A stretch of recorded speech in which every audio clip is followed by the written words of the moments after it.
Well, the main challenge is when it comes to visiting soldiers. Okay, let's talk about two different categories. You have the dual nationals. So these are people who hold the nationalities of, let's say, a certain country, let's say France. So if you go after them in France, it's clear that France has jurisdiction on their actions, right? So this is one category. The second category is that of visiting soldiers who do not hold the nationality of these countries. So the main challenge in that category is for the country to acknowledge jurisdiction, because most countries have the tendency to say, "Oh, this is not our problem. Go with this elsewhere. Go to the ICC, or go to Israel itself. This is not our problem. Okay, the crime was Mm, not committed on our territory, and the person is not a national." So this mm, is obviously not always correct on a judicial level, but it's a debate. So we believe that it is the responsibility of any country to uphold international law on its territory.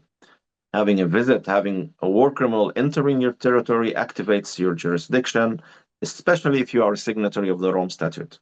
So in that sense, we believe that we are right and that these jurisdictions are wrong.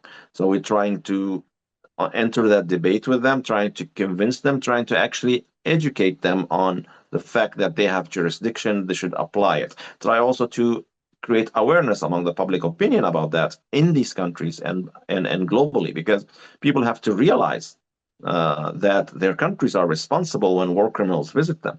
And if they do not move on them, they are defaulting their responsibility. And that is a choice. When you default your responsibility on something, you are actually supporting the impunity. You are actually mm, participating one way or the other, maybe in the setting of that crime.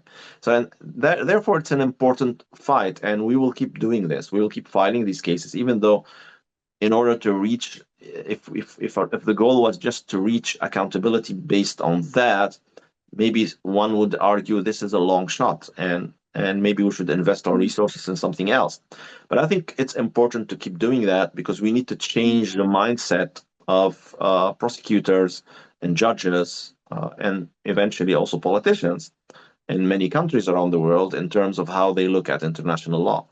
But our main purpose and our main focus remains on the level of the dual nationals.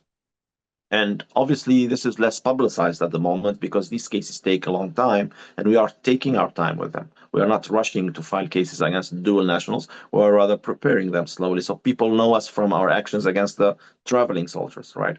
So these dual national cases do not have that problem of jurisdiction. Why? Because we will file cases against them and their countries.